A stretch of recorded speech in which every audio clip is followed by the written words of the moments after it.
another episode of Tell Your Story. I'm your host, Todd Nesloni, the Director of Culture and Strategic Leadership for TEPSA.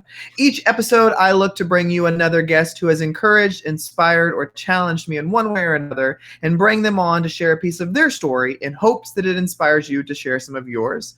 I am so thrilled for this episode's guest, my good friend, Steve Mesler. Steve, thanks for being on. Tell everybody who you are. I am Steve Mesler. I am thrilled to be here. This is awesome. Thank you for having me on. My name's Steve Mesler. I am a three-time Olympian in the sport of bobsled, Olympic gold medalist in 2010, and I'm the co-founder of Classroom Champions. So, Steve, we've known each other for quite a while, and I feel like I know all these bits and pieces about you, but I was so excited when you agreed to come on because I was like, well, now I get to ask some more questions. Bring it on, and man. Learn even more about Steve. Yeah. And so, Steve, I mean, obviously we got to start with the Olympic stuff. And so growing up, I know you were always an athlete. Was bobsled on your radar since you were young, or when did that become even an interest of yours? I mean, no. The answer, no. Bobsled was never on my list. The thing that was on my list was I was a track athlete. I was a soccer player. I've born and raised in Buffalo. So I really, that was the focus. I went to University of Florida on a track scholarship, and bobsled didn't start to hit my radar until 1996, 97. It was only because my coach, a guy named Jerry Clayton, who's now the head coach at University of Michigan, had just mentioned that one of his old track guys, Rob Olson, went on to do bobsled, and I just laughed it off. He always compared us as athletes. I just laughed it off. Uh-huh. What is that? I'm a track athlete in Florida, coach. That has nothing to do with me. It wasn't until right at the end of my track career in college in Florida that when I was hurt and all these, I was experiencing I was hurt. I was depressed. I was looking for something else to do that it popped in the back of my mind. Maybe I can do bobsled. Yeah. And off we went. And so, to me, you're talking about track and soccer, and yeah, you're moving quickly during those things, but bobsled is a whole other kind of speed.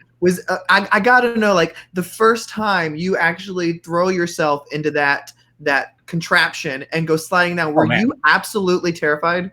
Yes. and you also have, just like any other sport, right? You have the guys who are egging on the rookie, right? Mm-hmm. And being oh, it's going to be terrible. And I'll never forget, we were in Park City, Utah. It was October 4th, 2001.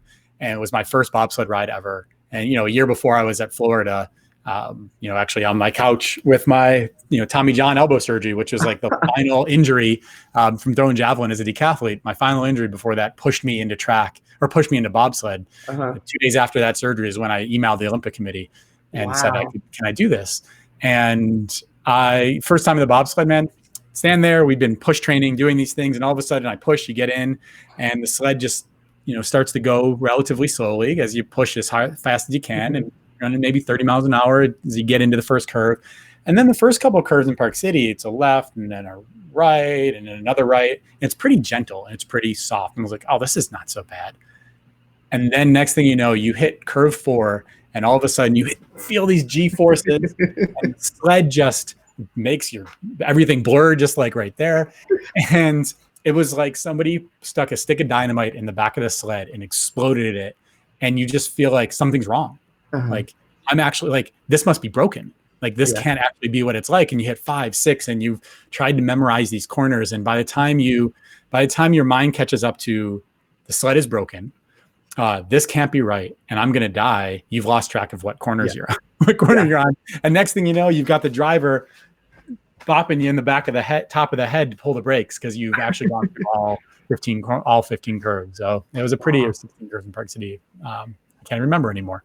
Well, and that sport is such a team element. You've got to trust the guys you're with when you're in the bobsled. And so were there certain things that y'all did to really bond together or to really begin to trust each other?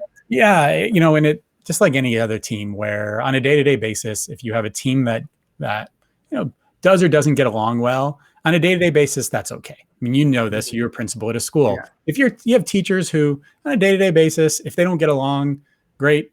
It's okay. They can get by. Yeah. But when the screws tighten and the pressure tightens, that's when things fall apart if you don't have that bond. So we realized that. I learned that lesson in 2006 in Torino. The Olympics, we were supposed to medal. It wasn't if we were going to medal, it was simply what color.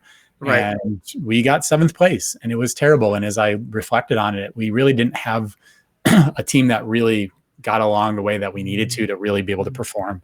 Yeah. And so the next 4 years, from 2006 to 2010, I really worked hard on that. And we really worked hard on that as a team to not only enjoy each other's company on the track or in training, but also off the track. And, you're living with these people, much like in a school where you're basically living with your coworkers. You're with your coworkers more than you are with anybody else. Right. And when the screws tightened in 2009 at our World Championships, we became the first team in U.S. history in 50 years to win a World Championships in bobsled. And then the next year in Vancouver, we became the first team in 62 years to win a gold medal in four-man bobsled for America. And I 100% can credit that to the bond that we formed as that team, that when those screws tightened and, when things started going, the pressure started building, we could lean on each other for support rather than division. So you get there, you win the gold, you're standing up there, and now it's however many years later, and you look back on it. Do you actually remember the moment? Because I know, like, for me, I still remember when the White House recognized me and 9 other people, and it was such a cool thing. And then President Obama walks in the room. Like, I don't remember anything from that moment on except what I've been able to see through video, and I'm like, well, that really did happen. Like, is that similar to what happened with you, or do you remember every moment? I remember so much of everything, and usually I don't. Usually that's what I'm like. Usually, because so many things are happening, and you're also, when you were going to the White House, you also had things that you were working on the plane that had to do with school, I'm sure. Right. Yeah. And when you were at the hotel, you were still working on other. That was the only thing. That was it. That day, the moments, the days before, the day of, that was it. So I can recall the bumps that we had on the way down the track on our 4th heat. And I've been on the track 1,000 times. I can recall popping my head up and zooming by the finish clock and seeing the one that, and you could show everybody that TED Ed video that I did. You remember that one on YouTube, that TED Ed video where the cartoon talks about that moment, because I still remember that moment.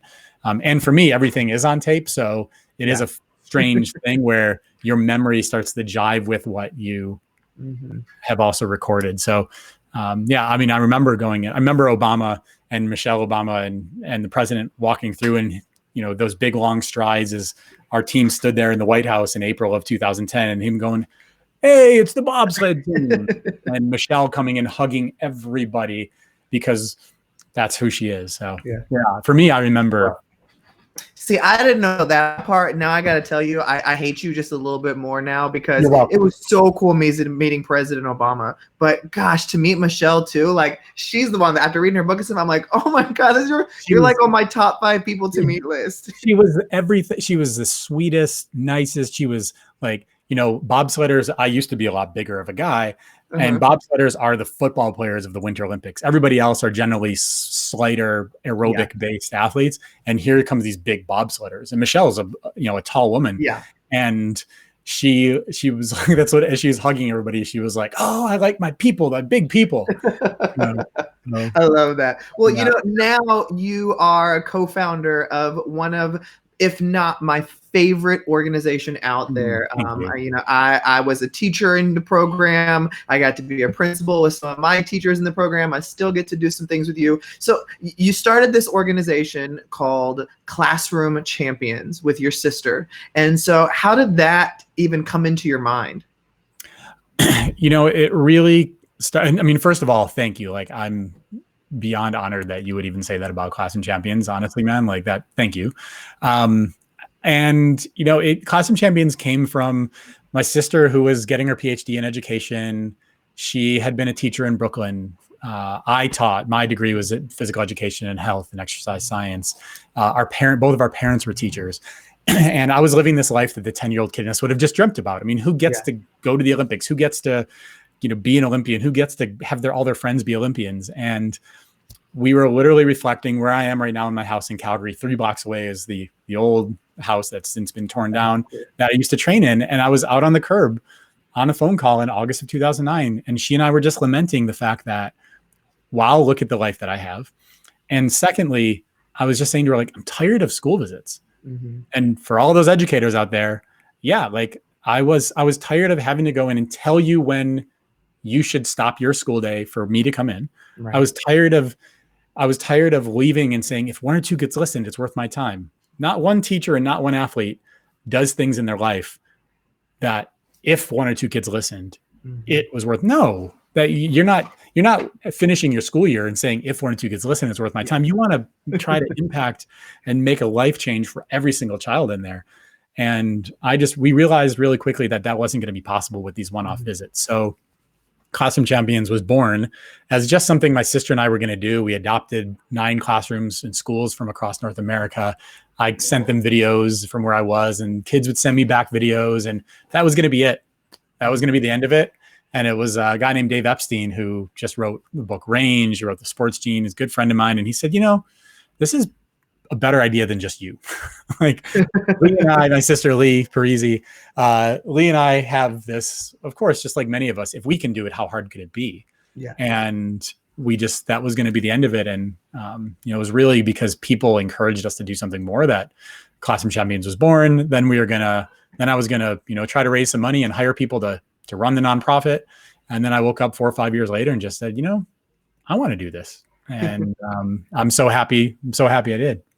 Well, and I don't say it just flippantly that it's an organization that I love, because I can still vividly remember I was on Skype in the Classroom, the website, and just looking for like different opportunities for my students.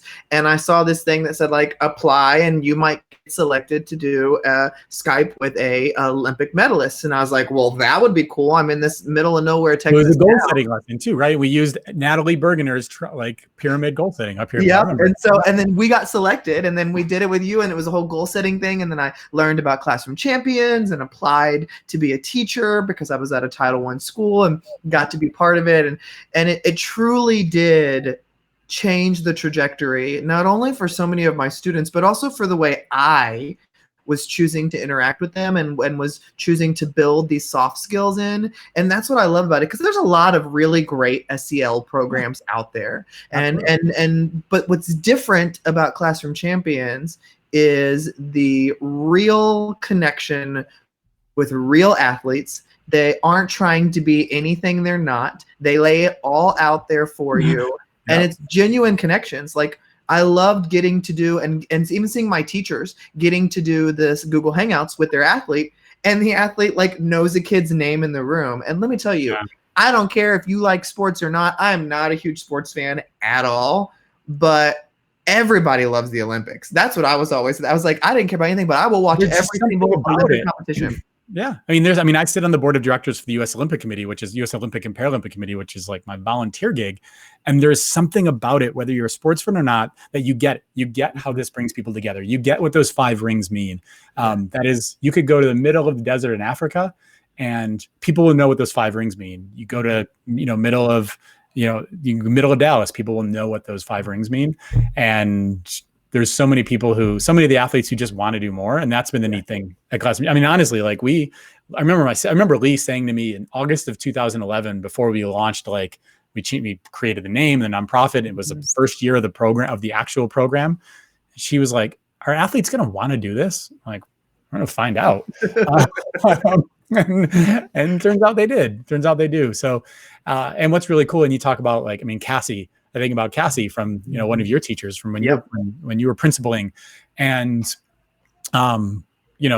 Cassie and the thousands of Classroom Champions teachers are teachers right now today, as we're talking, are freaking out because no one ever trained them to teach virtually.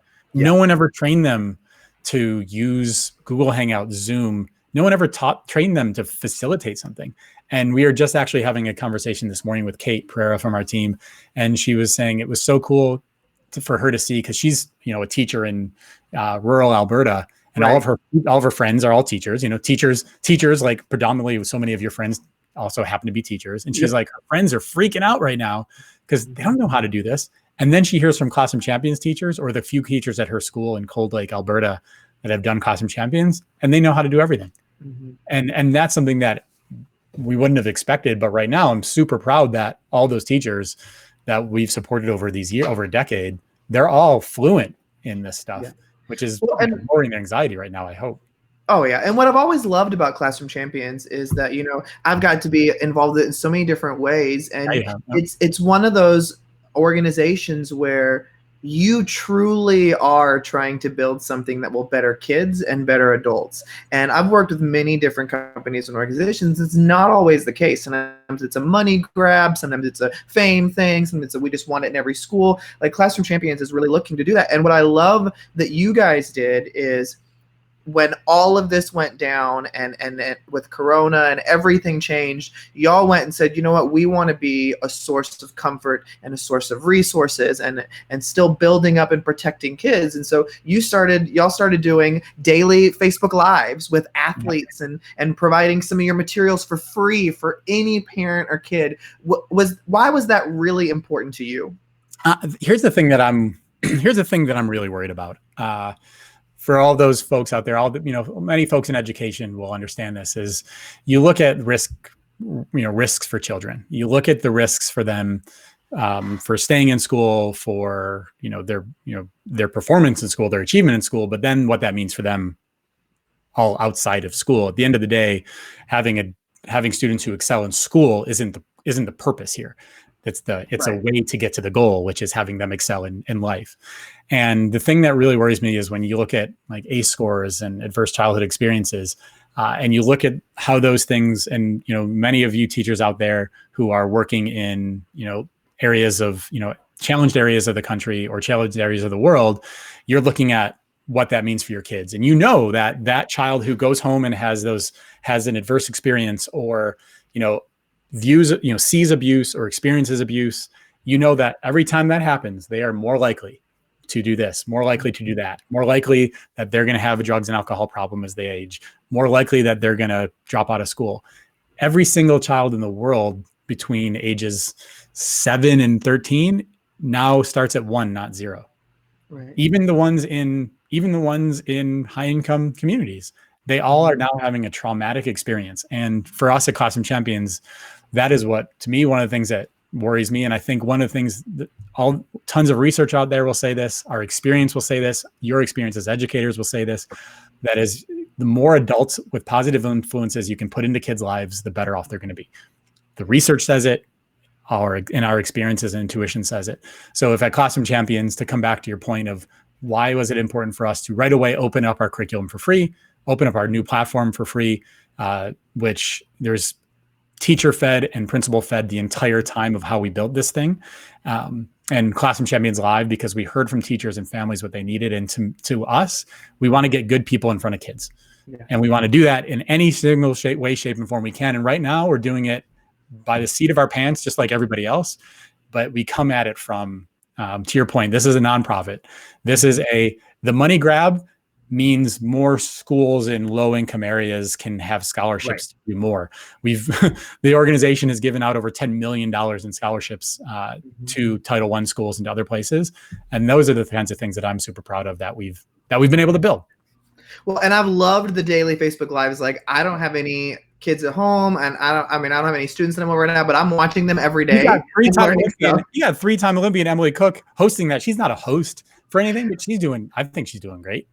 She's doing a killer job. And I've loved all the athletes who are just jumping in and just sharing a favorite thing they're cooking or something that they're working out with, or how they think through stress. And every day a new Olympian, a new Paralympian. We're starting to tug on some of our NFL and NHL guys to come on in. And I mean, it's every day at noon East Coast, 9 a.m. Pacific, 11 a.m. Central Time.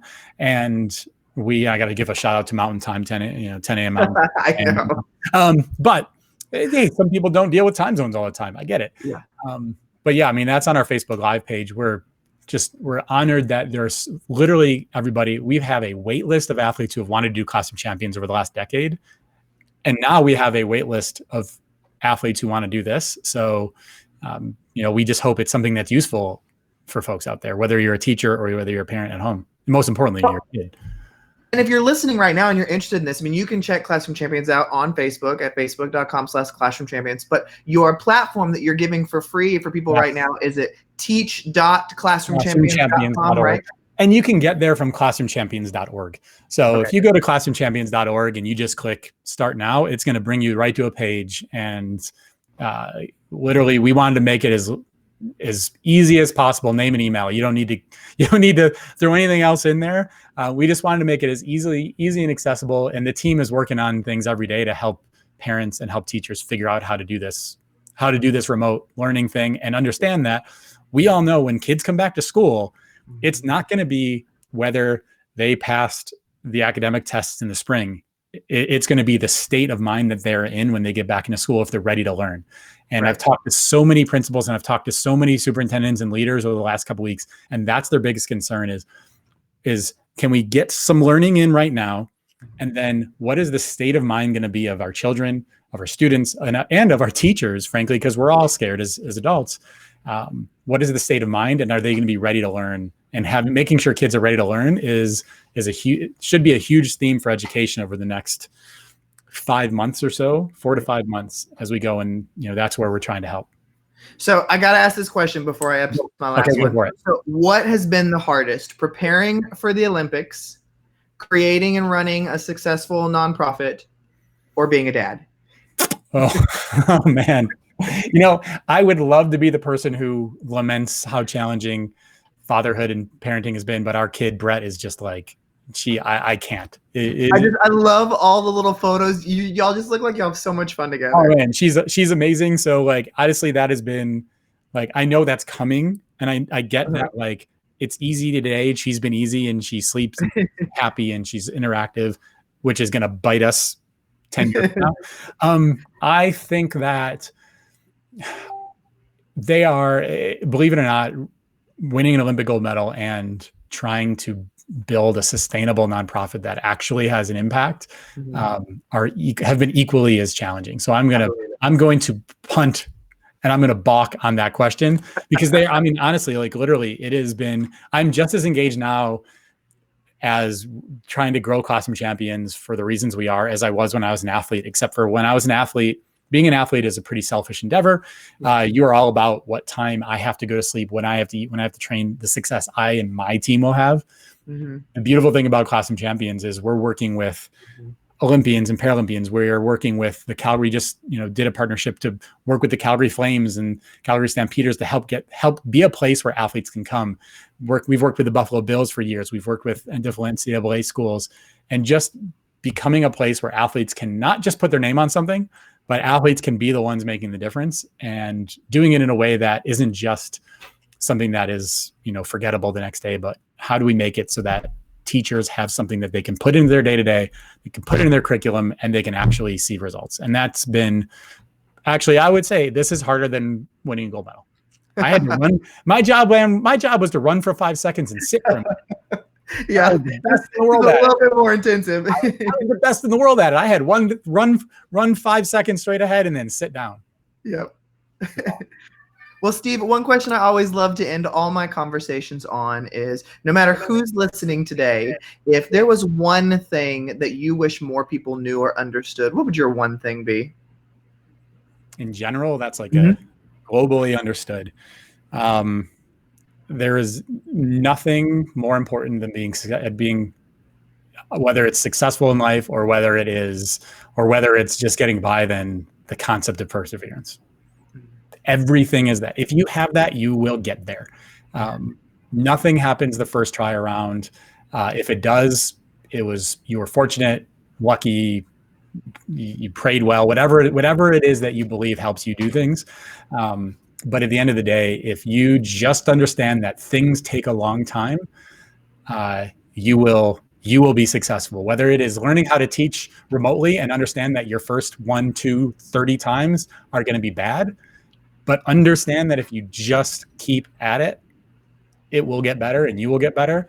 I think especially in today's world, especially in the world that we're living in today, is we have to persevere. Humans have lasted this long, and we're gonna come out of this stronger. You have to know that. I love that. Well, Steve, I've been a big fan of yours and Classroom Champions for years, and so I knew you'd say yes to coming on, because you're just such a great guy like that. But thank you so much for sharing some of your story today. Thank you for having me on, and keep up the awesome work. And to all you educators out there, head high right now. Like, we need you more than anything else. And by the way, here's my shout out to teachers right now. Here's my bold prediction. You ready for it? There we go. The prediction is that the sport model and the education model is going to flip, and all of a sudden it's going to be, wait a minute, you're a teacher in this area. We're going to offer you $2.2 million for a 5-year extension. And if you make it to the World Series of Teaching, you're going to get a bonus of this. Because there we go. Everybody at home right now is going, oh my God, I didn't realize how undervalued our teachers were. And no one ever will say ever again, this now ends the conversation of like, well, I mean, you're just watching my kids all day. Yeah. That goes away. Congratulations. Totally agree. Well, Steve, thank you. And thank you everybody for listening or watching another episode of Tell Your Story. Remember, you can check out past episodes on SoundCloud, Spotify, iTunes, wherever you get your podcasts, it's there. I hope today's conversation with Steve has encouraged you to get out there and tell your story, because every story matters.